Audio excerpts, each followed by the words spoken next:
Ini rahasianya. Pembuka jenis kebaikan. Masuk al di sini.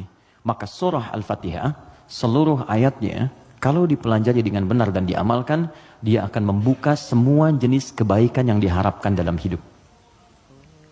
Orang ingin sukses, pelajari Al-Fatihah, maka akan dibuka kesuksesan. Ada yang sakit, ingin mendapat kesembuhan cepat, pelajari Al-Fatihah.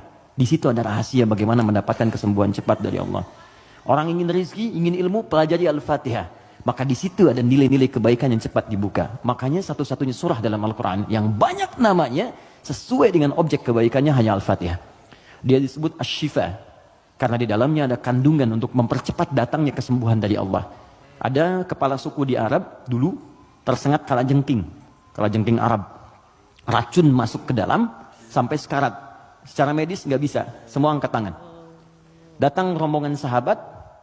Yang tadinya mampir ditolak, kemudian dikejar. Ada enggak yang bisa menyembuhkan di antara kalian? Satu orang mengangkat tangan. Kata orang ini, insya Allah, bukan saya akan sembuhkan. Kalau Allah berkehendak. Dibawa orang ini, kemudian menghadap pada kepala suku tadi, dilihat kondisinya, dibacakan Al-Fatihah. Hanya sekali baca. Tidak diulang, tanpa wasilah apapun, begitu dibacakan, selesai baca, sembuh orangnya.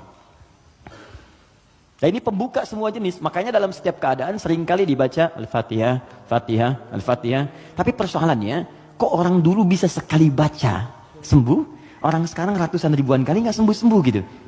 Persoalannya apa? Nah rahasia Al-Fatihah ada di ayat kelimanya. Ini yang mau saya sampaikan, ini hadis qudsi di sini. Ya. Ayat kelima, yuk kalau kita hitung dari Bismillah, Bismillahirrahmanirrahim, Alhamdulillahirabbil alamin, Arrahmanirrahim, Maliki yaumiddin. Kelima, Iyyaka na'budu wa iyyaka nasta'in. Saya bacakan hadis qudsinya, ini yang mengiringi ayat ini saat diturunkan. An Abi Hurairah radhiyallahu taala anhu qala, dari riwayat sahabat Abu Hurairah semoga Allah meridhai kepadanya, qala Rasulullah sallallahu alaihi wasallam, saya mendengar Rasulullah SAW berkata, qala Allah azza wa jalla, kata Nabi, saya mendengar Allah menyampaikan di hadis qudsi, qasamtu shalah baini wa baina abdi, saya bagi salat kepada dua bagian antara aku dengan hambaku, wali abdi ma sa'al, dan kalau hambaku benar menunaikan tugasnya, maka aku akan kabulkan apapun yang ia minta pada saat itu. Nah ketika menyebut kalimat salat, ternyata yang disebut Al-Fatihah. Idza qala al-'abdu, jika seorang hamba benar membaca alhamdulillahi rabbil alamin, qala Allah azza wa jalla, maka Allah akan menjawab, hamadani 'abdi, hambaku sedang memujiku sekarang.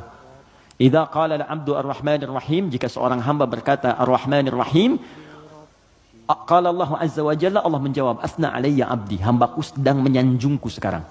Idza qala al-'abdu maliki yaumiddin, jika hamba membaca maliki yaumiddin, qala Allah azza wa jalla majjadani 'abdi, maka Allah langsung menjawab, hambaku sedang mengagungkanku sekarang.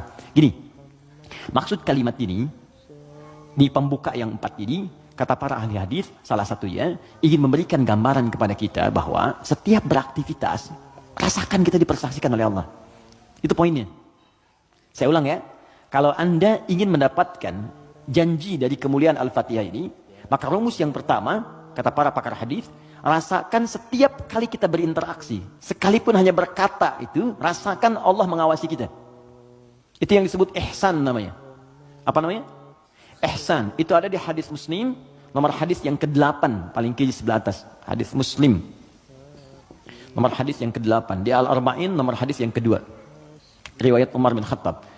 Ihsan an ta'budallaha ka'annaka tarah fa illam takun tarahu fa innahu yara. Perhatikan baik-baik.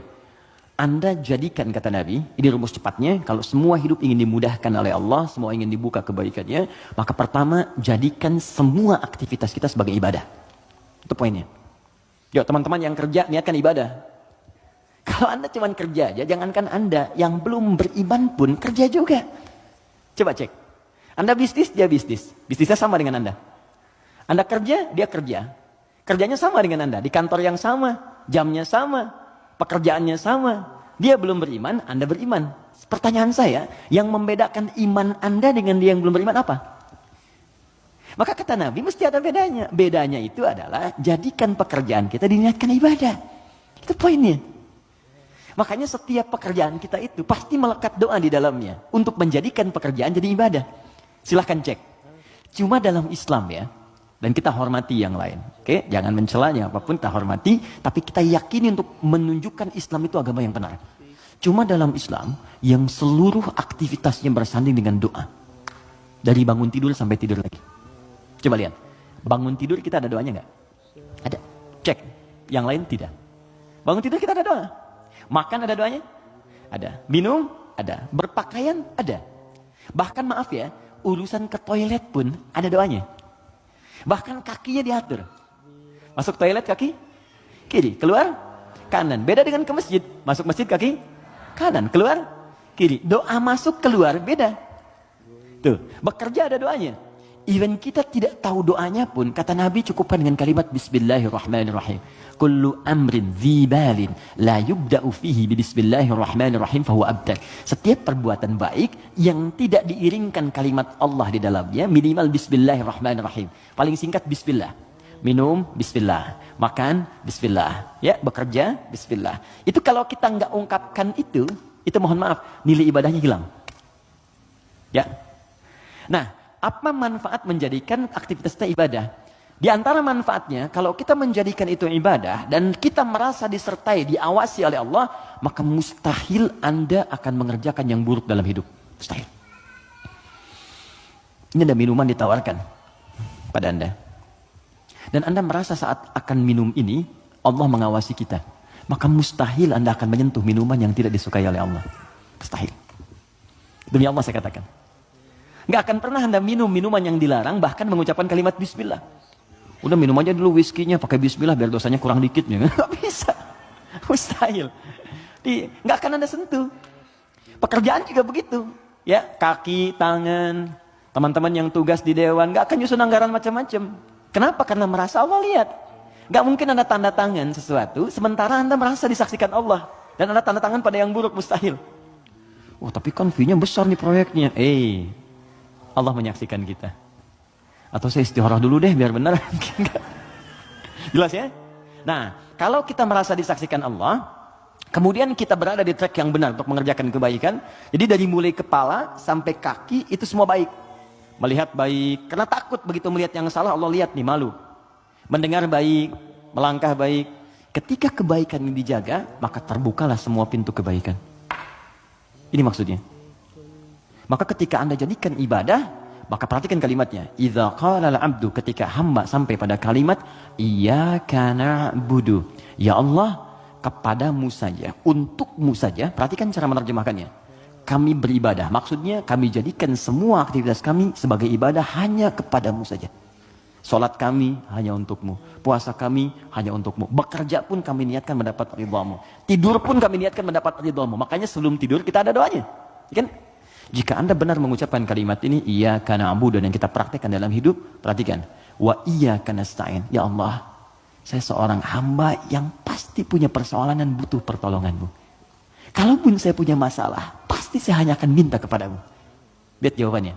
Hadza baini wa baina abdi. Langsung dijawab oleh Allah tuntas. Ini perjanjian antara aku dengan hambaku.